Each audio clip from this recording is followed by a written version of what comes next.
LinkedIn News. We have to learn to replace the narrative that disappointing others is selfish and wrong, and realizing that disappointing others is a skill. And we don't have to be savages. We don't have to be unkind. Right.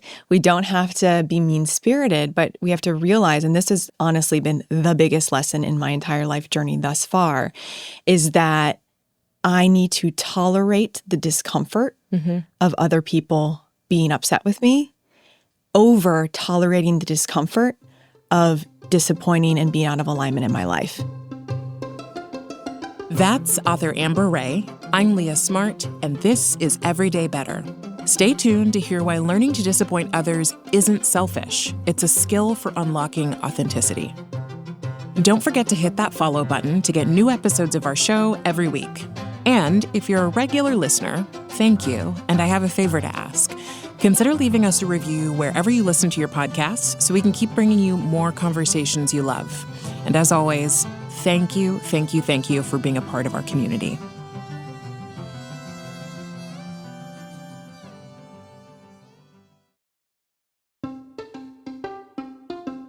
Hey everyone, from LinkedIn News, I'm Leah Smart, and this is Everyday Better, a personal development show where every week I sit down with some of the world's brightest minds and bravest hearts who use science and story to share strategies for how we can flourish individually in relationship to others and to the world around us. Have you ever looked around and realized you were in the wrong life? You can't see me, but I am raising my hand. I have. Maybe it's a career path that you chose to please family or your friends, or maybe it's a relationship that's been on autopilot for years. It's tempting to ignore these painful truths because seeing them clearly demands that we actually do something, and doing something requires bravery, and often a lot of it.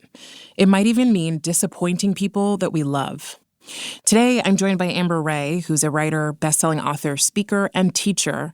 And in her new memoir, Lovable, One Woman's Path from Good to Free, Amber's sharing the story of blowing up her life in order to build a new, more authentic one. Now, as you know, I often look for the middle ground, the steps in between an unsatisfying experience and a new one. I am generally aiming for whatever the not blowing up your life path is.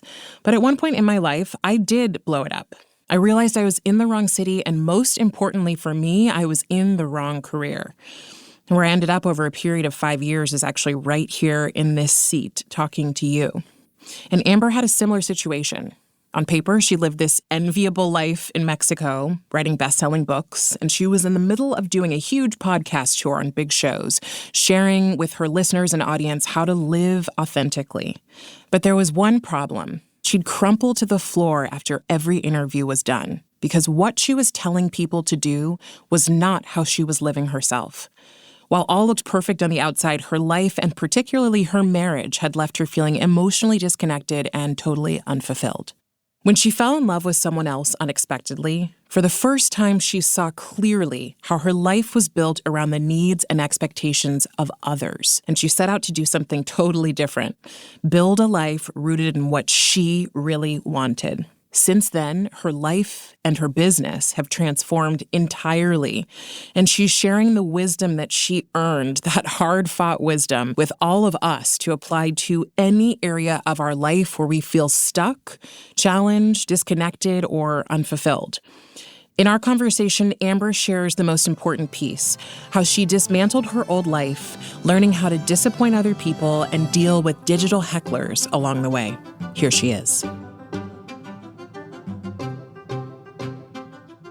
I mean, I'm learning that people have deep wounds around love, which makes sense. And so, when someone calls me Satan or says that I'm like a narcissistic sociopath, I'm like, wow, what happened to you with love? Right. Like, I don't know if someone left them in a really betraying way, or if they witnessed their parents' marriage blow up, or whatever it was. But I guess I'm feeling very close with people's pain around love. Yeah. And so that actually opens my heart, and I feel so even though they're calling me the devil, I'm like, this isn't about me. Yeah. I wonder what's there for them. Did you, I'm sure you didn't expect this. No. But you wrote this book and you're putting your story out there, and it's a really brave story. There are the people who are like maybe where you are and get to read this story or hear about this story and go, ooh, this is a really good cautionary tale, honestly. There are people who are probably like not far off from where you were in the story and going, oh my God, this is where I am right now. Do I want to face it? And then maybe there are people who are later on that are going, ooh, I did that. And like, I'm living with that now. Yeah. We probably all know people who've had experiences like yours, maybe not even necessarily in relation to love, but in other areas, and choose not to talk about it. And I'm just curious, like, what actually led up to, number one, the story that's in this book, but to you deciding, I think I'll talk more about this and share it with the world. Yeah. Well, what led to it was being in a 9-year relationship with my best friend who was never my romantic partner. And desperately trying to convince myself that he was my person, because there were so many things that did work. We were great friends. We lived a good life. We enjoyed each other's careers. We traveled. A lot was working, except there was no emotional intimacy. There was no physical intimacy. And there was a lot of, the vulnerability, the difference between a friend and a romantic partner. Those pieces were not there. And I tried. I'm the type of person who has tended to overstay. And so I will figure this out. I will white knuckle my way through. I will see if I can make this work. And I was very much in that, but also starting to be honest with myself. The whisperings were there. Are you sure this is it? Is love really supposed to feel like this? And the truth is I was raised by a single mama who had me very young, and I didn't really have role models around love. Yeah. So I didn't know what love and partnership were supposed to look like, because, there were things in my childhood that I witnessed that were chaotic and scary and violent, and just, I'm going to stay away from that. I'm going to just find something that feels safe. Safety, yeah. Safety. And so I was very much in this period of safety. When actually during the pandemic, my ex and I, my then husband and I, we moved to Todos Santos. We were like, okay, let's finally get away from New York City. Maybe that will bring us closer together. And we went to Mexico, and we were going to build this land project on the sea. And I thought, not consciously, but I thought, okay, maybe if I make my husband my business partner, then I'll finally get the closeness that I'm after. It was kind of my last ditch effort. And it was while we were raising money that a couple came over, and they had a friend tag along. And I met the couple, and when I turned to their friend, I had this instant feeling of kind of hello again. Kind of funny, like how I felt with you. When you walked in the room, and I was like, I know you. Hilarious. Yeah, Yes. but it was this hello again. Why do I know you? Yeah. But it was also this feeling of overwhelming. This is what connection is supposed to feel like. And, I was 35 years old, and I don't think I had felt what true connection, love, recognition, whatever you want to call it, had felt like until that moment. And it was just, it was like electricity, but the kind of electricity that also felt calm. Like I wasn't like this. Oh I was God, like, there's this peace inside me of hello, my person. Wow. Which also felt insane because Fair. my intuition was like, yes, you. And then my mind was like, are you nuts? Are you kidding? Like, Yeah, right. stranger, hello, you're raising money for this project. Right. Your husband's right there. Right. And so I very quickly thought, okay, maybe in another life. But that night, because I was so overwhelmed with the feeling, said to my then husband, I just met a soulmate. Wow. And I wasn't thinking, and I'm going to blow up my marriage and go be with him, or this is even romantic. I was just so struck by the connection that we had, which felt very undeniable. And he turned to me and said, I saw, and that was beautiful to witness.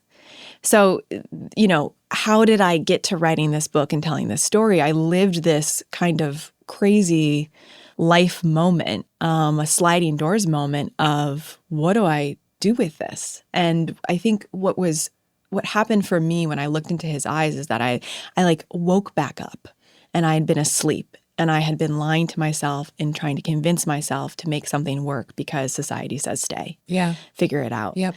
And in that moment, it was as if all the stories I had been telling myself about that relationship came crumbling down, and the truth came, he's your best friend and roommate. And, what are you going to do with that now? And so it was like I could no longer unsee What you'd seen. what I'd seen. You know, your story is in one area of your life, and yet like there's a theme through it. And I was going to ask you, what is this really about? And you've already said it, which is these sliding doors moments, which I love using that metaphor because I think so many of us have those moments in our lives, and we have to choose.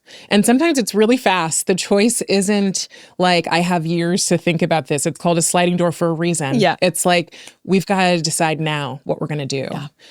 Tell me what advice you give to people as they're thinking about their own moments. And do we get to do it again if we missed it the first time? Yeah, you know, and I think that sliding doors moment, it represents a few things: truth over expectations, should over must, as my friend Elle Luna said in her book, The Crossroads of Should and Must. Like, do we follow the path of shoulds, what's expected of us, what we ought to do, or do we follow what is true and alive and honest and most aligned? And I do think it's important to consider, though, kind of our patterns around staying and leaving. Sure. And so some people overstay. I'm an overstayer, which means that my tendencies are people-pleasing, harmonizing, don't want to rock the boat, don't want to upset or disappoint anyone. And so I will disappoint myself so that I don't hurt anyone. And then there are people who tend to leave as soon as things get hard or difficult or complicated or challenging. This is too much, I'm out of here. And so my friend Vienna Farron, she's a therapist, she says sometimes the healing is in the staying and sometimes the healing is in the leaving. And so the sliding doors moment, you know, I want people to come to that honest with themselves about what their pattern is. And if you tend to overstay, if you tend to do things to please, I think the opportunity is to step up, use your voice, speak your truth. And, you know, in my story, I didn't immediately blow everything up and say, I'm out of here. But I did start using my voice and speaking my truth. And I said, you know, from that night, I just met a soulmate. I'm going to be as honest as I can be throughout this process. I'm going to say the things that I haven't been saying because of fear and repression and childhood trauma and everything else. And so those hard conversations were had. So staying or leaving. And then I think, you know, something else to consider is, am I staying because it's safe, or am I staying because this is my truth? And I think people, if they ask themselves that question, you know, will find a lot of meat there around what is most right and true and aligned for them. As I thought about your story before our conversation, one of the things that popped up in my mind was a lot of this is like, can you go back to the idea of what do I really want? Yeah. You know, what do I really want out of my work? What do I really want out of my relationship? What do I really want out of the place that I live? Yeah. And I think oftentimes that question isn't one we know how to answer, and so we just don't. What do you say to the people who are listening today going, God, I've never even asked for what I wanted, whether it be at work or, you know, in my relationship or in my family or in my friendships? Yeah, I say, first off, you're not alone. I think this is women have been conditioned and trained in tolerance. We are conditioned to be the good girl, to be polite, to not upset anyone, to, not ruffle any feathers. And so we've been almost indoctrinated into this. And so recognizing that that is just the way things have been for a very long time, I think is the first step so you can have compassion with yourself. Because for me, it was like, how did I let this happen? You know, and my work is devoted to helping people live their most authentic and true lives, and I'm living a fake marriage. Like, what? How did I get here? You know, and then with that was like anger and grief and like frustration and like, wait, why did I let it be okay that we had no intimacy for 9 years? Like it felt insane when I was on the other side of it. And so with that recognition of, wow, my needs are not being met at all, can come like rage. Grief, sadness. And so feel it. You know, anger tells us when a line has been crossed, when we are putting ourselves last, when we are deprioritizing what is most meaningful to us. And anger can be a great friend and teacher of like, wait a minute, it's time to honor me and take care of me. And, and then it's like, okay, what do we do with that anger? How do we channel that anger?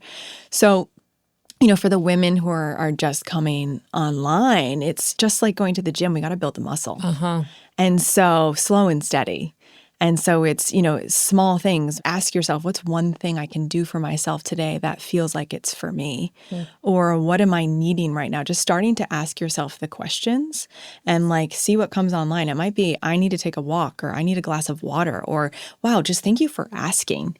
Because now that you've asked, okay, we have this process of checking in with each other. It's like we have to reparent our little girls or little boys. And it's funny, I was traveling this last weekend, and I was at the beach, and I saw all of these moms be nice, be polite. You pinched her, say you're sorry. And then the little boys are smacking each other with beach toys. Right. And no one is telling them to apologize to each other. Right. And so it's the little girls, it was striking to me of how they need to be nice and polite, but they can get all their aggression out. Right.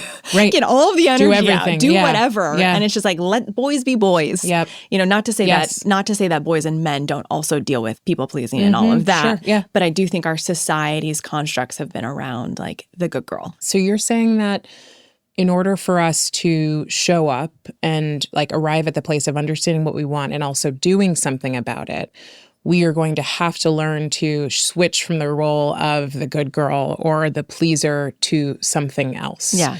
What's the something else? The brave girl, the honest girl, and I think this is slight tangent, but when I teach writing workshops, I always have people, the first draft is what I call the bad draft. And so just get it down, make it, write it. It doesn't need to be good, make it bad. Then I have them write the brave draft. And so they go back and they ask themselves, where can I be more honest? What can be more true?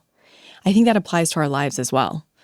We can look at what are the conversations that I'm having? How am I showing up in my career? How am I showing up in my relationship? Where am I not being honest? Where am I not saying what's true? Where am I neglecting what's important to me? Where am I saying yes when I want to say no? Where am I disappointing myself so I don't disappoint another? And just first step is awareness, recognizing that.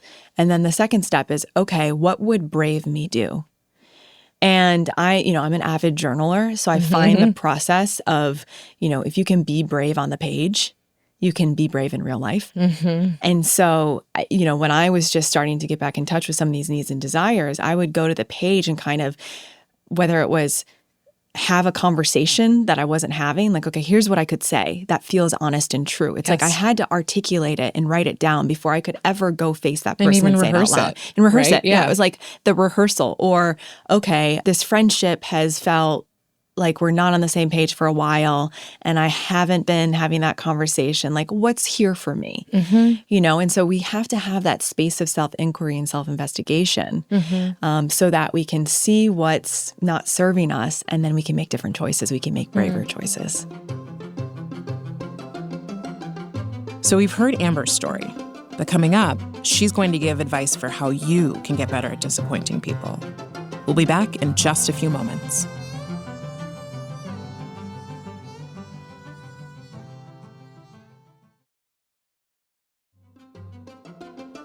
And we're back with author Amber Ray. You had me thinking about, in my own life, I've blown up my own life at one point, and it was in relation to career and where I lived. And I am so glad that I did. And it was very much an intuitive process. And I had to get really comfortable. And I don't really even know if I did. I just kind of did things anyway with disappointing other people. Yes. I had to turn down a job that I was supposed to take. I had to tell my family I was leaving California again. I had to, it was all these different pieces came into play where I was going to be disappointing other people. And yet I knew with this thing in my body that I had to do it. There was no other choice, that I would almost die if I didn't do it. Yeah. How do we get comfortable with the idea that even in small scale experiences that we're going to disappoint somebody when we say, no, I can't help you with that. Yeah. Or no, I'm not available, and this isn't a conversation. This is just what it is. Yes. We have to learn to replace the narrative that disappointing others is selfish and wrong, and realizing that disappointing others is a skill. And we don't have to be savages. We don't have to be unkind. Right. We don't have to be mean-spirited, but we have to realize, and this has honestly been the biggest lesson in my entire life journey thus far, is that I need to tolerate the discomfort of other people being upset with me over tolerating the discomfort of disappointing and being out of alignment in my life. It was so much, I can withstand bad behavior, I can withstand disconnection, I can withstand misalignment, I can withstand being disappointed with myself, but I could not withstand someone else being disappointed with me. And so that was my growth edge. I have to tolerate that discomfort. It's uncomfortable. Brene Brown says courage requires fear. And so when we are learning the skill of disappointing others, we are going to feel some fear, some anxiety, some, oh gosh, are they, and it still happens. I said, no, I'm not available for this right now. And then the chatter in my mind is like, are they mad at you? Right. Oh no. Like, did you disappoint them? Or am I going to get fired? Am I going to, yeah. I mean, yeah. I sent too quick of an email. Oh, I didn't have an explanation point in that. Like, right. Was that mean? Did I convey emotion? Yeah. Do they think that I'm not nice? It's so like, it's notice the inner chatter too, because it's like, okay, so that's the fear that lives there. But also, did I do what was right and true for me? Yes. Am I honoring myself? Yes. Okay, this is me. And I just have to remind myself, I am tolerating the discomfort of disappointment. Yeah. How do you get good at letting other people down? Like, is there a skill that you feel like you've been able to learn, or a practice? I know you said you've written things down before, but how do we do that? Such a great question. We get good at letting other people down. This doesn't sound so exciting. By letting other people down. To do the thing that lets someone down and to feel the feeling of I let someone down. And not try to run away from the feeling by maybe trying to do something else or people please again with them or social media or quickly backtrack and say da-da-da-da. But actually I can also, yeah. So it's just to sit there with it for a minute. Literally like, oof, okay, I just did a thing that disappointed someone, that let them down. It's really uncomfortable. It sure is. Because I think when we run away from the discomfort is when we start acting inauthentic. It's when we backtrack, when we then overgive because maybe we didn't give enough, when we think we need to do more, when we then numb through social media or whatever it is to try and run away from that discomfort. I think if we can just take 30 seconds and acknowledge to ourselves, 10 seconds, and acknowledge to ourselves, that was uncomfortable and I'm okay. And, I can't remember who said this, but the time it takes for an emotion to move through your body is about 90 seconds. Yep. And so maybe it's 90 seconds of, okay, I'm tolerating the discomfort. I'm doing the thing. I'm not going to backtrack or think I need to do something differently. I'm just going to be with it. Okay, next. Here it is. Yeah. Everything else is like the story that you make up about the discomfort of the emotion. Yeah, and that right there, notice the story. Yeah. Notice the story that you're telling yourself. Like, oh, they're upset with me. Oh, I should have been able to deliver this faster. Oh, I'm behind. Oh, I'm not performing as well. Notice the story. Right. As a mom, you also, or as a new parent, you don't have the time even to sit with that for long, which in a way it's like a forcing mechanism for better boundaries is becoming a parent because you don't have the space and you say no. I've noticed I say no a lot more than I say yes these days. And I feel a lot of discomfort. Yeah. Someone recently asked me, what's my greatest skill that I've learned as a mother? And it's discernment. Because it's very clear what I do and do not have time for. And so it is saying no a lot and feeling the discomfort of that no. I know you teach writing workshops, but you also work with people and your goal is to support people in becoming authentic. What are the questions that you have people ask themselves in that process? Yeah. So becoming authentic, I always find it curious to look at where inauthenticity exists because once we can see what's not in alignment, we can then make a choice and pivot toward what is actually more true, more authentic. So some of the questions are, what truth am I afraid to admit to myself and why? Where am I disappointing myself so I don't have to disappoint another? What needs am I ignoring or saying are not important? Things like that. Things that like get you in touch with what moves you, what is calling me that I'm not prioritizing, things like that. I mean, I think about and I ask this because I often think people don't know where to start with the question. And the start is actually the questions, right? And those can be the hardest things to work with. And getting to the answer isn't always immediate, and it's messy, and it's all those things. Yeah. And I know you talk about at a point in your career, back in 2017, where you talk about the fact you're on podcasts and talking about living authentically and these questions, right? But not asking them of yourself. And so I'm curious about what might have been different for you if you'd had those questions. Because I also think we change when it's time, oftentimes. Yeah. People ask me all the time, if you could go back, would you have canceled the wedding? Would you have would you have left your husband sooner? And the answer is no, because I think I spent exactly the amount of time that I was meant to be there. And, our love was also a really beautiful container for a lot of growth for both of us. And it was a safe space for me to really be risky in my career. And so I believe we change when it's time, and we change when our nervous system is ready.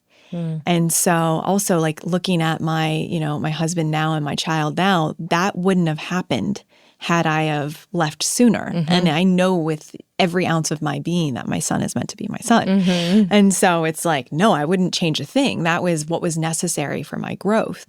But in terms of, our nervous systems, speaking of tolerance, have to learn to tolerate discomfort. So a therapist friend was saying to me recently, people could judge you and say, why did you get married if you had some doubts?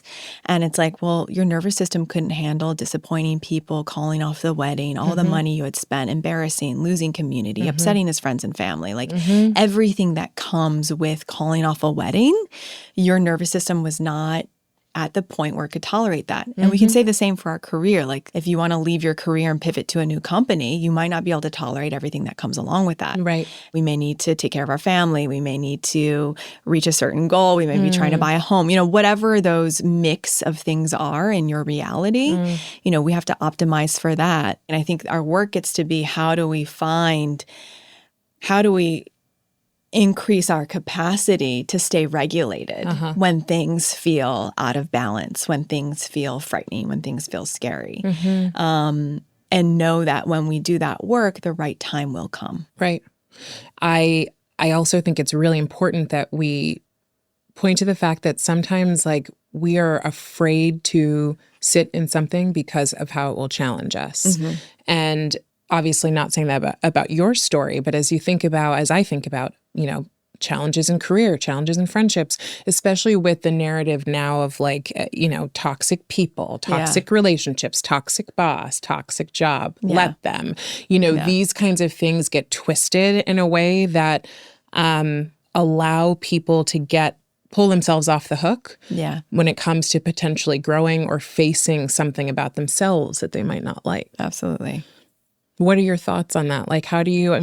It feels like such a tricky wire to walk, right? Am I doing this to keep from looking at myself in the mirror? Or am I doing this because it's absolutely necessary and it, in fact, is a problem? Yeah. Something I actually talk about in the book is, it's easy to point a finger at my ex. I don't feel connected to you. If only you went to therapy, took care of yourself, worked less, then our relationship would work. Or mom, if you would take, it's easier to point the finger externally. But the question I had to ask myself is, why did I choose this? And what's here for me? And it was I actually chose a relationship that didn't have intimacy because that allowed me to hide from intimacy myself because of my own fears of intimacy. So you weren't ready for it. That's more interesting to look at. So I think, I encourage people whenever it's them, we're pointing the finger at them. It's what's here for me? Why am I choosing this? If I'm triggered, what is that trying to teach me? And, it's actually really helpful when we have those external mirrors. Yes. Because it's illuminating something. And I say this about envy too, but envy I think is such a powerful motivator, because when we feel envious of someone, it's actually illuminating a deep desire that we are not prioritizing within ourselves. God, yeah. I mean, envy is a tough one. I have talked about it as like it's lighting a path. Yeah. Like it's giving you a clue. And if you Yes. can withstand the feeling of envy, you can get to the clue, Yeah. which is actually the gold and has nothing to do with the other person. Totally. In fact, it might be a gift, right? Because you're seeing something that's making you feel more alive. Sort of like how you shared anger is something that can actually be a friend to us, where we're often taught it's not or can't be. So talk to me. I want to shift gears because I know you're obviously, this book is coming out. You're sharing more of your truth, and you've also shared it online. And you talked about the fact that you've gotten a lot of positive feedback, a lot of resonance, but also a lot of negative feedback. What is that highlighting for you? First off, I'm grateful that when I went through this process, had enough shaming from like the smaller community of people that I knew. So You've that already been dragged through the mud. Practice being shamed, right? And I could look at my own, talk about mirrors. Like, why was it so triggering when people were like, "Oh, but you left your marriage for another man. You're a bad girl." It's because I believed I was a bad girl, and so shame that was really triggering in other people was my own internalized shame. And so I thankfully, had some time and space before this book came out to unpack my own shame about my story. But yeah, people are calling me Satan. They're saying I should die. They are calling me a narcissistic sociopath. I mean, there are crazy things out there. And what it points to for me is people's own pain around, staying and leaving. And it points to this larger, I think, cultural narrative and theme that we should stay no matter what. And we don't leave because of the things people are saying to me in the comment section. And so I both feel this like, wow, okay, people are really hurting. I know this is not about me. Right. So let me try to have compassion for their pain, even though my inclination is to defend myself. Right. And to like, wait, if you knew the whole story, like this is a 30-second reel on Instagram. Like, come on. Like, because people are like, if you knew, why did you stay? I'm like, when I say I knew, it wasn't like knowledge. It was intuition and knowing that I pushed down. Anyway, here I am defending myself. Right. Exactly. By the way, you don't need to me. I get it. Like the defending, the over-explaining. If they could just get it, then I'll be okay. Yes. And so I think there's both the personal lesson, which is actually I don't need them to get it. Right. Because I get it. And I know the truth. And you will never please everyone. You'll never please everyone. Or anyone. You won't please every single person. Yeah. Yeah. And also like, okay, wow, people care a lot about this conversation. Right. Because of all of the messages I'm getting, I'm in your situation, which I never expected the level of resonance, I'll be honest. And like the people pouring out and sharing their stories with me. And I don't know how to leave. How do you have the courage to leave? I'm so scared to leave. What do you do? Like, it's like, oh, they're not leaving because they're just afraid of what people will think and how they will be judged and shamed. And they don't know if they can tolerate that. You're a mirror for other people. Your book is a mirror for other people. Anyone who's doing work like this is going to be a trigger for people. Yeah. And like, you didn't mean to be the sacrificial lamb, but you kind of are, right? Like, that's it. It's never personal. It's never personal. That's also the thing is like, we personalize, what actually is, again, not personal, just like we have mirrors all over the place in our lives. Yeah. The 4 agreements. What is it? God. Don't take anything personally. Take anything personally. Always do your best. Highlighting that one. It's not personal. It's not personal. It's not personal. Still do it. It's like a daily practice. Amber, thank you so much for being here. This was awesome. This was so fun. Thank you.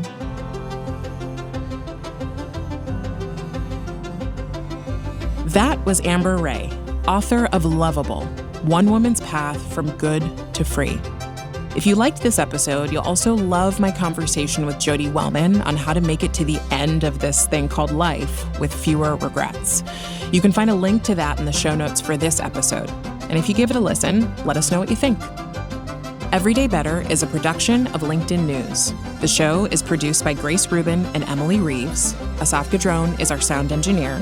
Tim Boland mixed our show. We get additional support from Alex Kuznetsova and Mujib Merdad. Sarah Storm is our senior producer. Dave Pond is head of production and creative operations. Maya Pope-Chappelle is director of content and audience development. Courtney Koop is head of original programming. Dan Roth is LinkedIn's editor-in-chief and vice president of content development. And I'm Leah Smart. Thanks for coming with me, and I'll see you next week.